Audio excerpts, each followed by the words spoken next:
So look, before I ever taken an assignment with any organisation, I always ask for just give me 30 minutes to sit in reception to pick up the vibe, pick up the prevailing culture. And I had the opportunity last night when I came in to sit in reception and pick up the prevailing vibe and culture of you guys partying last night. If someone had said to me this was a bunch of lawyers, I would have just said, you are mad. It was loud, it was proud, and it was energetic beyond belief. So I came up a little earlier this morning to see what sort of vibe would there be this morning. No one would have guessed that these were the same people that were there the night before. But here's what I picked up. And it's something I want you to stay with all of us throughout our time together this morning. Everyone in this room is as unique as their fingerprints. Every one of you is different. Some of you came straight to me. Where do you work? What's your name? Others smiled and walked politely by. This is great. Diversity is what fuels us. Everyone in this room is different. How do we capitalize upon that?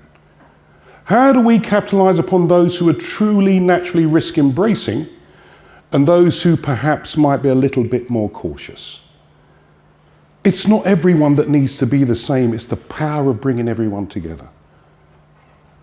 We are living in extraordinary times at the moment, and extraordinary times demands extraordinary leadership.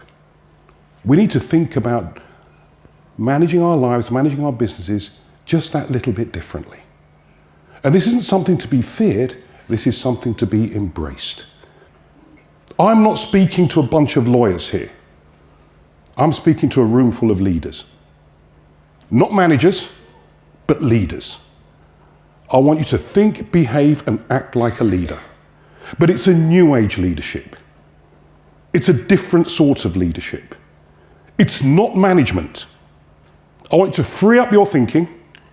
And how are you going to get this task done with the different attributes around the table?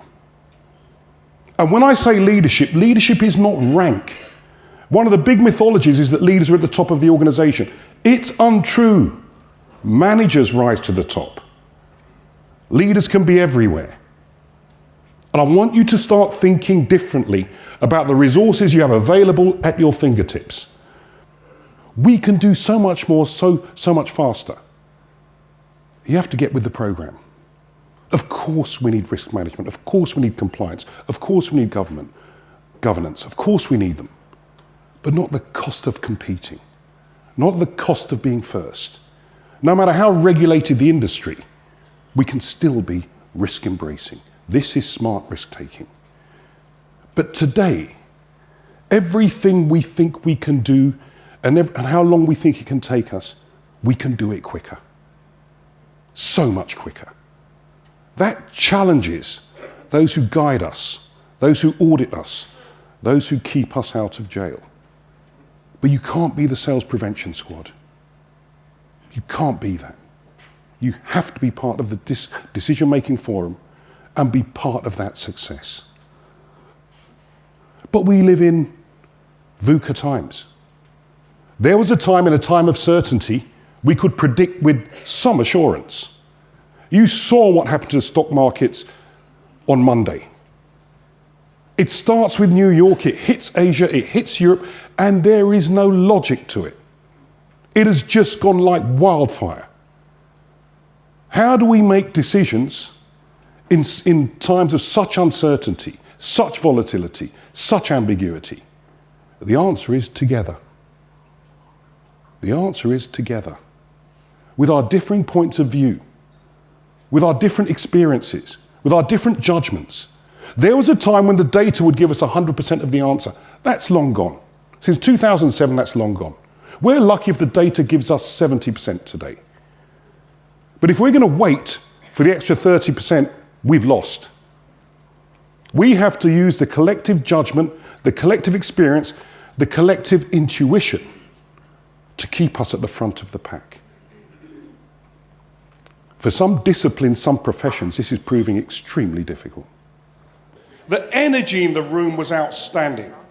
Normally, when we do this with the management consultancies, they spend 20 minutes on hierarchy. Who's going to do what? You do this, there was none of that. In this room, there was none of that. It was as flat can be. Everyone jumped in. Now, I'm going to choose volunteers. One volunteer is worth 1,000 conscripts. You're going to stand up and just read your 140-character tweet. But, here's the big but. There's a reason why sports teams win more games at home. Because the audience is totally focused on them winning and is supportive. There's nothing worse than you're standing up in front of an audience where you don't know everyone and people are talking, playing on their phones, looking elsewhere. Interesting. You've killed that person. So I want you to exercise supporting a team member. When someone volunteers, you're going to lift the roof with a round of applause. You're going to give them your undivided attention. And you're going to make them feel as though you're on their side. Maybe not quite that far, but you're going to make them feel that they're supported and consequently they will give of their best. I want to volunteer. This one over here, give him a round of applause.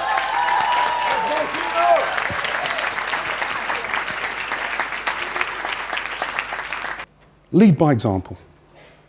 What you did today. The first bit of feedback I gave you, you were engaged through, I spent an hour talking to you, engaged for every moment. There were no phones out, no phones rung. I had your complete and undivided attention. Guess what that means for people who are performing up here? We'll give you even more. You give me your attention, we're going to give you even more. Everyone in the room gave me their engagement. The journey you're going on, you don't need a whole load of cynics. You need a band of believers. If you're inside the tent, you've bought the ticket, you reserve the right to challenge, but from inside the tent. You can't stand outside the tent throwing rocks. That just kills everybody's spirit. Buy a ticket, get on the bus, and yes, there's room for skepticism, challenge it, have your voice heard. But to be cynical from the start, it just deflects all the energy of the leaders trying to make this work. 90% of what you discuss in your management meetings is not confidential. The more you share with your team, the more they feel trusted, the more they will give you. The four most powerful words we can use on our transformational journey, what do you think? You've just created a connection. Ask someone who's not normally asked. Ask someone who's not part of the management team. Ask a receptionist. Ask the person that delivers your supplies. What do you think about this? You watch what the reaction is. Then if you absolutely listen to what they say, you've created engagement. If you act on what they say, you've created trust. Four most powerful words, what do you think? Probably the most important one of the lot. Be the leader you want to follow. And I want to leave you with the final message. If you're bold, you might fail. If you're not bold, you will fail. You've been a fantastic audience. Thank you so much for listening to me. Thank you.